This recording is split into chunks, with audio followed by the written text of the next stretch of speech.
नमस्कार, मैं राजकुमार आप सभी का स्वागत करता हूं। देखिए, आज हम लोग पढ़ने जा रहे हैं वास्तविक संख्या, जैसा कि आप सभी को स्क्रीन पे दिख भी रहा है। तो चलिए स्टार्ट करते हैं। सबसे पहले मैं इस इमेज को हटा देता हूं।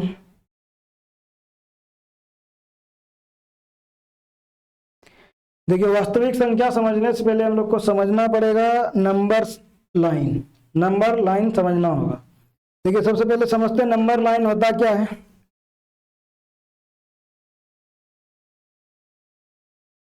देखिए, इसको बोलते हैं नंबर लाइन, ठीक है।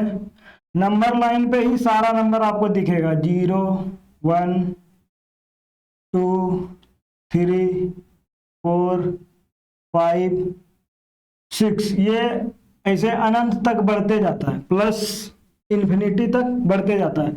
और इधर होता है -1 -2 -3 -4 -5 और -6।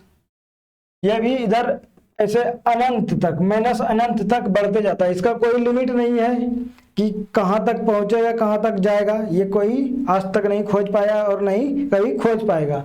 तो चलिए हम लोग समझते हैं कि वास्तविक संख्या में क्या क्या होता है, क्या क्या हमको पढ़ना है। देखिए, जितना भी संख्या, देखिए अब सबसे पहले हम लोग समझते क्या कि गिनती के संख्या, जैसे 1 से स्टार्ट करेंगे, इधर 1 से इधर चलेंगे, 1 2 3 4 5 6। इधर इस गिनती की संख्या को बोलते हैं प्राकृत संख्या। क्या बोलते हैं? प्राकृत संख्या। इंग्लिश में बोलते हैं नेचुरल नंबर।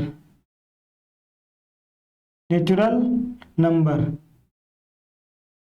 NUMBER, ठीक है। इसको बोलते हैं नेचुरल नंबर। देखिए, जब नेचुरल नंबर में जीरो को भी शामिल कर लेते, क्या कर लेते हैं? जीरो को भी शामिल कर लेते हैं। जीरो से स्टार्ट करते हैं, 0 1 2 3 4 5 6 7 अनंत तक चलता है, तो इसको बोलते हैं पूर्ण संख्या। इसको क्या बोलते हैं? पूर्ण संख्या। पूर्ण संख्या बोलते हैं। इंग्लिश में बोलते हैं whole number. Whole number, whole number,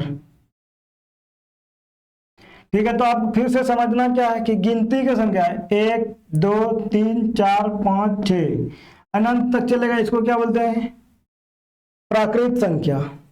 उसी तरह जब गिनती की संख्या में जीरो का शामिल कर लेते तो क्या कहलाता है? पूर्ण संख्या कहलाता है। अब देखिए, जब पूर्ण संख्या में ये सारा ऋणात्मक संख्या को भी अगर हम शामिल कर लेंगे तो ये पूरा यहां से यहां तक, मतलब ये पूरा क्या कहलाएगा? ये पूरा कहलाएगा क्या? पूर्णांक। क्या कहलाएगा? पूर्णांक कहलाएगा। पूर्णांक संख्या। पूर्णांक संख्या। इंग्लिश में बोलते हैं इंटीजर नंबर। Integer number. तो देखिए, इससे भी एक सवाल पूछा जाता है, इससे भी 2-3 सवाल बनता है। जैसे पूछा जाएगा आप सभी को कि क्या बताइए सभी पूर्ण संख्या प्राकृत संख्या है? क्या सभी पूर्ण संख्या प्राकृत संख्या है? तो देखना क्या है कि पूर्ण संख्या कहां से स्टार्ट होता है, प्राकृत संख्या कहां से स्टार्ट होता है? तो 1 से स्टार्ट होता है, तो इसमें जीरो आता नहीं है, तो सभी पूर्ण संख्या प्राकृत संख्या नहीं होगा। लेकिन जब आपसे पूछा जाएगा क्या सभी प्राकृत संख्या, क्या सभी प्राकृत संख्या पूर्ण संख्या कहलाता है, तो देखिए पूर्ण संख्या कहां से स्टार्ट होता है? 0 से स्टार्ट होता है। तो पूर्ण संख्या में सभी प्राकृत संख्या है, तो आप क्या बोलेंगे कि हाँ सभी प्राकृत संख्या पूर्ण संख्या कहलाता है। उसी तरह और सवाल पूछा जाता है, क्या सभी पूर्ण संख्या पूर्णांक संख्या कहलाता है? क्या सभी पूर्ण संख्या पूर्णांक संख्या कहलाता है? तो देखिए, पूर्णांक संख्या में क्या आ जाता है? 0 भी आ जाता है, 1 भी आ जाता है, 2 भी आ जाता है, 3 भी आ जाता है, और इधर ऋणात्मक संख्या भी आ जाता है, तो इंटीजर कहलाता है। तो क्या क्या बोलेंगे कि हाँ सभी। देखिए, पूर्णांक में क्या होता है? प्राकृत संख्या भी आ जाता है, पूर्ण संख्या भी आ जाता है। लेकिन जब देखिए नीचे से ऊपर जाएंगे, नीचे पूर्णांक में पूर्ण संख्या आ जाएगा, पूर्ण में प्राकृत आ जाएगा। पूर्णांक में क्या होगा? पूर्णांक में प्राकृत संख्या और पूर्ण संख्या दोनों संख्या आ जाता है। तो ये चीज आपको ध्यान में रखना है, ठीक है। अब और भी समझते हैं, इसमें भी बहुत सारा संख्या होता है। ये प्राकृत संख्या, पूर्ण संख्या, पूर्णांक संख्या आप उम्मीद करते हैं कि समझ गए होंगे। अब समझते हैं अपरिमेय संख्या और परिमेय संख्या। देखिए इसी में भी और बहुत सारा है जो कि हम लोग को समझना है। सबसे पहले समझते हैं सम संख्या। देखिए सम संख्या तो आप समझ जाते हैं, सम संख्या जो कि 2 4 6 8 9, 2 4 6 8 10, ये सब क्या कहलाएगा? सम संख्या कहलाएगा। और सम संख्या का एक खूबी क्या है? वो 2 से विभाजित हो जाता है, 2 बराबर भाग में विभाजित हो जाता है। दूसरा समझते हैं विषम संख्या। विषम संख्या, विषम संख्या किसको बोलते हैं? जैसे 1 3 5 7, ये सारा क्या है? विषम संख्या है। विषम संख्या ये सारा क्या है? विषम संख्या। विषम संख्या मतलब क्या होता है कि जिस संख्या में 2 से पूर्णतः विभाजित ना हो, जो संख्या 2 से पूर्णतः विभाजित नहीं हो उसे बोलते हैं विषम संख्या। सम संख्या किसको बोलते हैं? जिस संख्या में 2 से पूर्णतः भाग लग जाए, जो संख्या 2 से पूर्णतः विभाजित हो जाए उसे बोलते हैं सम संख्या। अब इसमें भी होता है क्या? अभाज्य संख्या। क्या होता है? अभाज्य संख्या। अब अभाज्य संख्या समझते हैं। अभाज्य संख्या क्या होता है? अभाज्य संख्या जिसमें कि जिसका सिर्फ 2 गुणनखंड हो। अभाज्य संख्या उसको बोलते हैं जिसका सिर्फ 2 गुणनखंड हो। एक होता है मल्टीपल, एक होता है गुणनखंड। गुणनखंड का मतलब क्या होता है? जैसे 2 का फैक्टर देखना, क्या देखना है? 2 का फैक्टर। 2 में किस किस संख्या से भाग लगेगा? 1 से लग सकता है और 2 से लग सकता है। और कोई ऐसा संख्या है जो कि 2 में भाग लगा दे? जैसे अगर 3 पूछा जाए, 3 में किस किस संख्या से भाग लगेगा? 1 से लगेगा और 3 से लगेगा। और कोई तीसरा संख्या है जो कि 3 में भाग लग जाए? तो ऐसा कोई संख्या नहीं है। अब अगर आपसे पूछा जाए 5, तो 5 संख्या क्या होता है? 5 में किस किस से भाग लगेगा? 1 से लगेगा और 5 से लगेगा। तो देखिए अभाज्य संख्या उस संख्या को कहते हैं जिसमें कि जिसका सिर्फ 2 गुणनखंड हो। क्या हो? 2 गुणनखंड हो, 2 फैक्टर हो। ठीक है, जो कि एक हो और दूसरा स्वयं हो। देखिए एक और दूसरा क्या है? स्वयं इसका फैक्टर है। तो वो क्या कहलाता है? अभाज्य संख्या कहलाता है। ठीक है, इसको भी आप समझ रहे होंगे। अभाज्य संख्या 2 3 5 7 होता है, 11 होता है। अब देखिए बोलेंगे कि 9 क्यों नहीं हुआ? तो 9 देखिए इसलिए नहीं होता क्योंकि 9 में क्या हो जाएगा? 1 से भी भाग लगेगा, 3 से भी भाग लगेगा और 6 से नहीं लगेगा, 9 से भाग लगेगा। तो 9 का कितना फैक्टर हो गया? 1 2 3। तो इसका कितना फैक्टर हो गया? 3 फैक्टर हो गया। तो जिस संख्या का सिर्फ 2 फैक्टर हो उसी को क्या बोलेंगे? अभाज्य संख्या बोलेंगे। तो ये कौन सा संख्या कहलाएगा? इसको बोलते हैं संयुक्त संख्या। क्या बोलते हैं? संयुक्त संख्या। ठीक है, संयुक्त संख्या। देखिए हम लोग क्या क्या पढ़े अभी? सम संख्या पढ़े, अभाज्य संख्या पढ़े और विषम संख्या पढ़े। चौथा क्या पढ़े? संयुक्त संख्या पढ़े, जिसको इंग्लिश में हम लोग बोलते हैं कंपोजिट नंबर। अब देखिए ये सारा नंबर जो है, ये सारा नंबर संयुक्त संख्या हो या अभाज्य संख्या हो या फिर सम संख्या हो या फिर विषम संख्या हो, ये सारा किस पे रहता? तो नंबर लाइन पे रहता है, जिसको कि हम लोग क्या बोलते हैं? संख्या रेखा बोलते हैं। क्या बोलते हैं? संख्या रेखा बोलते हैं। संख्या रेखा बोलते हैं।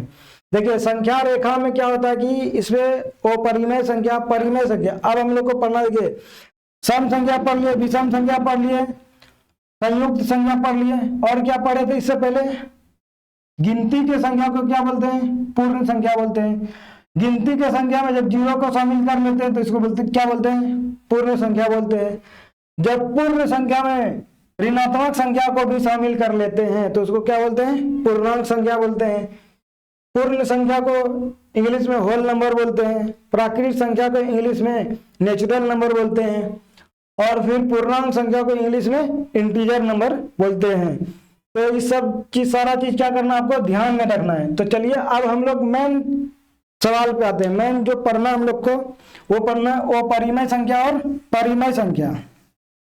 ये सारा चीज जो मैं बताया हूँ, ये सारा चीज भी आपको क्या करना है ध्यान में। इससे डायरेक्ट सवाल बन जाता है एग्जाम में। ऑब्जेक्टिव जब आपसे पूछेगा तो इससे डायरेक्ट सवाल पूछा जाता है। ठीक है, तो चलिए सबसे पहले अब हम लोग समझते हैं परिमेय संख्या क्या होता है। परिमेय संख्या, उसके बाद फिर समझेंगे वो परिमेय संख्या।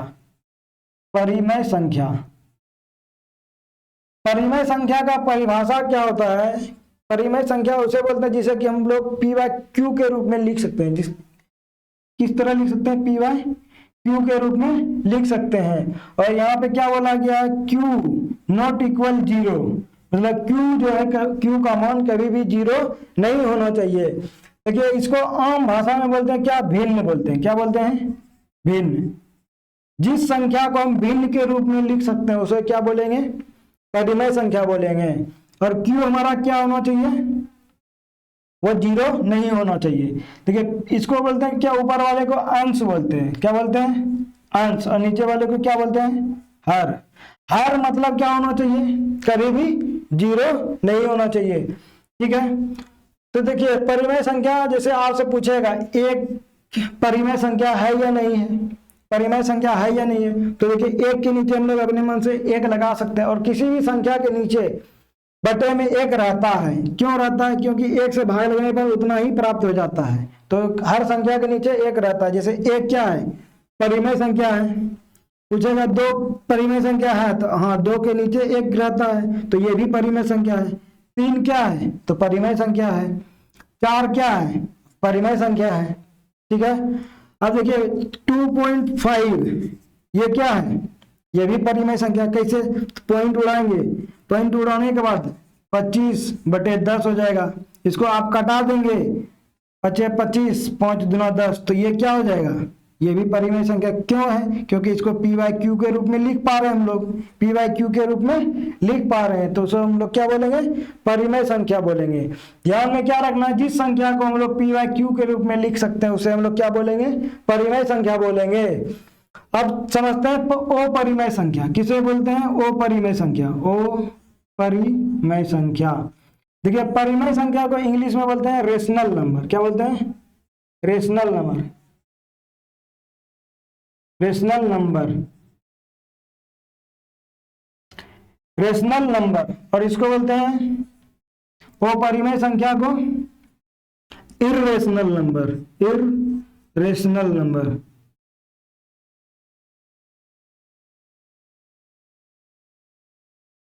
देखिए ये इंग्लिश में अपरिमेय संख्या और हिंदी में बोलते हैं, सॉरी इंग्लिश में हिंदी बोलते हैं अपरिमेय संख्या और इंग्लिश में बोलते हैं इर्रेशनल नंबर।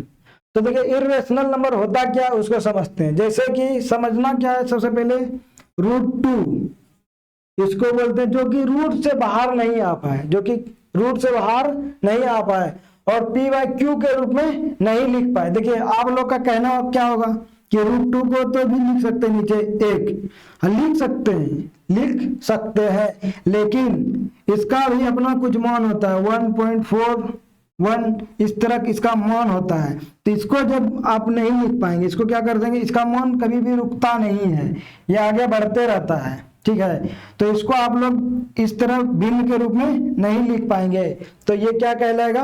अपरिमेय संख्या होगा। आगे इसको और डिटेल में पढ़ेंगे। ठीक है, तो अभी आप लोग सिर्फ इतना ही समझिए कि इसको बोलते हैं क्या? √2 हो गया, √3 हो गया, √4। देखिए √4 क्या होगा? √4 होगा आपका परिमेय संख्या। क्यों? क्योंकि इससे बाहर निकल जाएगा, 2 बाहर निकलेगा, तो √4। देखिए जो कि रूट से बाहर निकल जाए, जो संख्या रूट से बाहर निकल जाए उसको क्या बोलेंगे?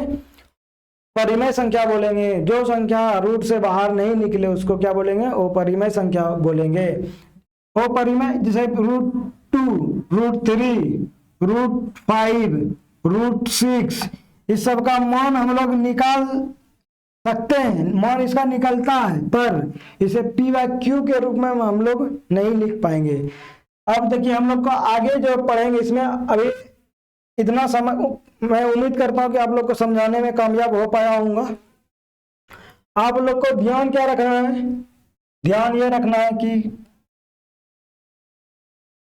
प्राकृत संख्या किसे बोलते हैं, उसके बाद फिर पूर्ण संख्या किसे बोलते हैं, इंटीजर नंबर किसे बोलते हैं। ठीक है, उसके बाद फिर परिमेय संख्या और अपरिमेय संख्या समझते हैं। ठीक है, समझ गए हैं। उसके बाद फिर मैं बीच में अभी आपको और भी बताया था सम संख्या, विषम संख्या और कंपोजिट नंबर। तो ये सारा चीज आपको क्या करना है? इस वीडियो को बार बार देखना है और रिवीजन करना है। कल जो हम लोग पढ़ेंगे इससे आगे पढ़ेंगे और सवाल करने का कोशिश करेंगे। चलिए आज का क्लास इतना ही रखते हैं। धन्यवाद, मिलेंगे कल अगले वीडियो में।